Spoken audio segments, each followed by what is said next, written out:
Stalker 2 is quite controversial on its performance. Since release, people have been complaining about low FPS, memory leaks, stuttering that sets in and doesn't go away, and the list goes on. Now, a little later, how does it perform now on the most powerful gaming hardware you can buy with an RTX 5090 and the 9800 X3D Ryzen processor? And because this is a first-person shooter game, and with high FPS you can do headshot, headshot, headshot, and no headshot. Okay, that was eventually a headshot. But you see what I'm getting at, right? It is a game where high FPS is gonna pay off, and it also looks fantastic. The exact nerd stats about the system with overclocking, undervolting, memory timings, and benchmarking results all at the end for you guys, so you can compare. We're playing at 4K, all of it pretty much on Ultra or Epic in this case. DLSS is on with frame generation, but there is no multi-frame generation running here, and we're getting, if you take a look at it in the top left, around 120 FPS most of the time, or between 100 and 120. Oh, there was one thing I forgot before. In the top left, you see we're having 160 FPS now. It's because I was actually super sampling the whole thing. I was at DLAA before.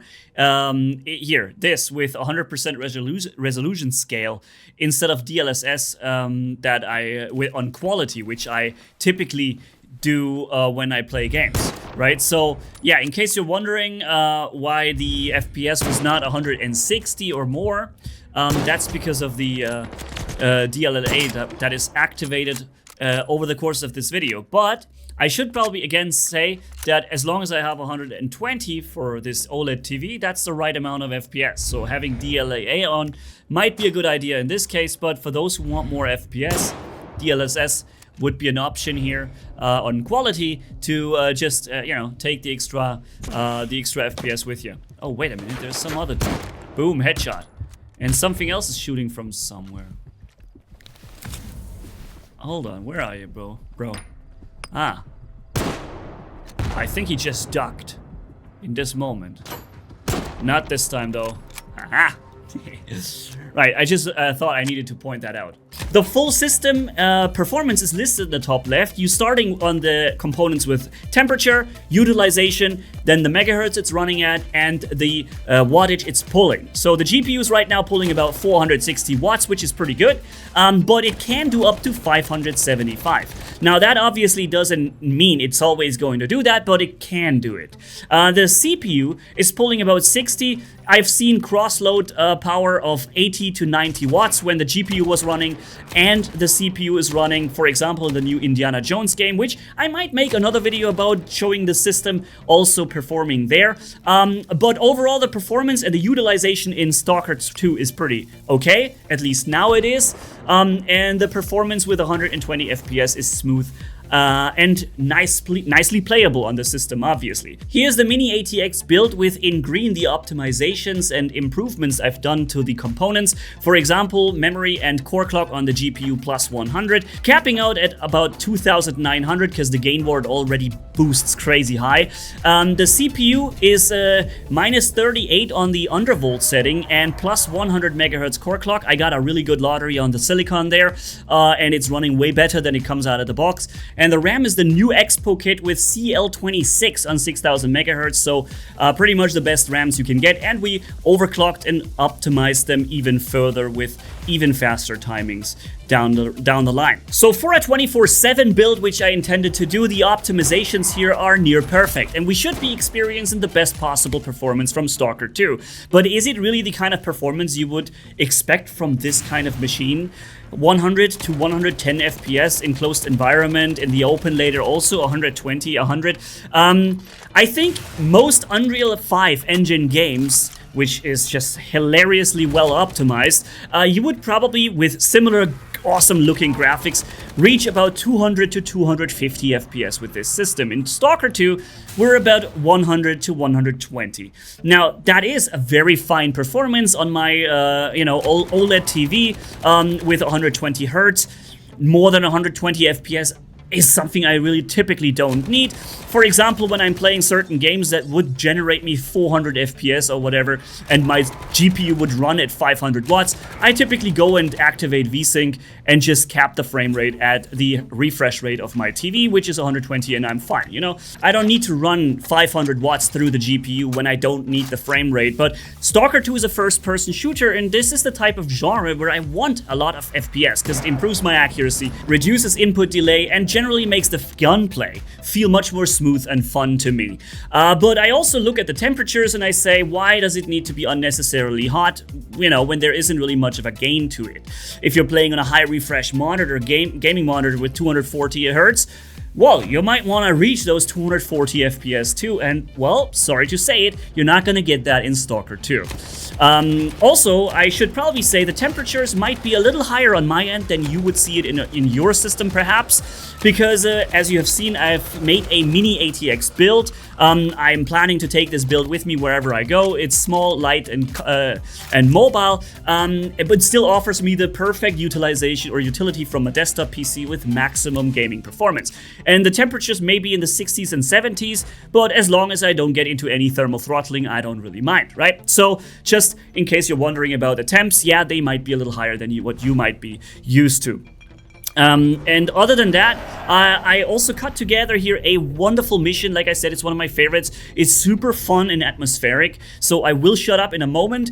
Just one more thing. If you like this kind of gameplay, like I said, I could show you the same system on Indiana Jones and some other games. Let me know and subscribe to the channel if you want to see that. And also, at the end, there's going to be the exact settings that I have run for this system, including showing you the BIOS with the undervolting, overclocking, and also a lot of benchmarks with Cinebench, 3D Mark, and so on. So feel free to compare your system and see where you would be with your FPS in relation to that, perhaps. And yeah, I catch you hopefully in another video.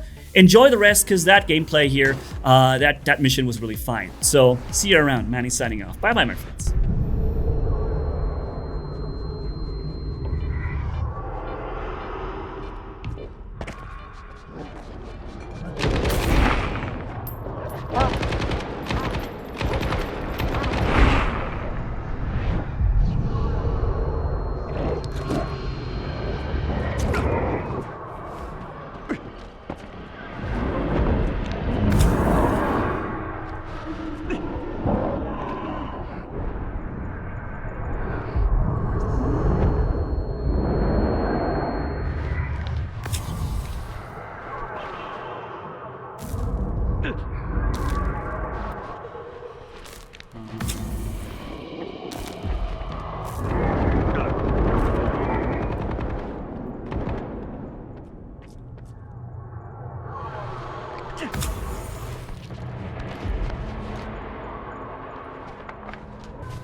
Something's wrong.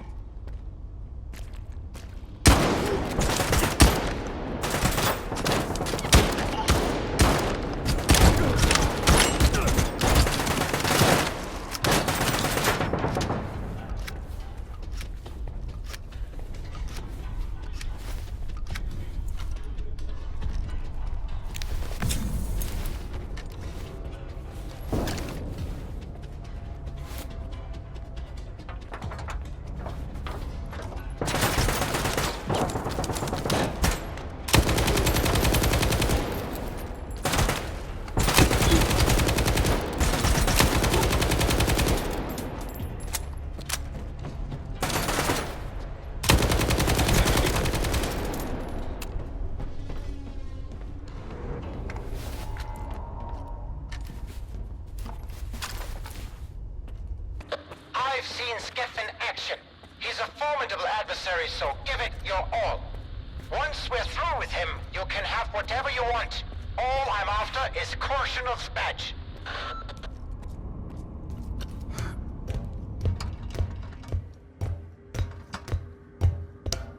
There he is!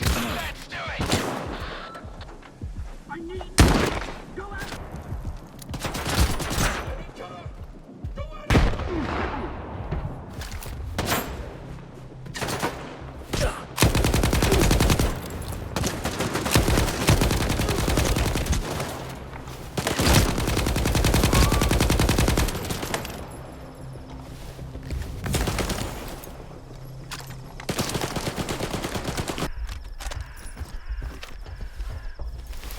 Here's a little present for you.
So once again, friends, thank you so much for watching. Here's that moment again, and in a second you'll get all the nerd stats for those who want to know Cinebench, and also the memory timings, my temps, my 3D results, and so on. So enjoy, and hopefully I'll see you again in another video sometime soon. See you around. Manni. Bye.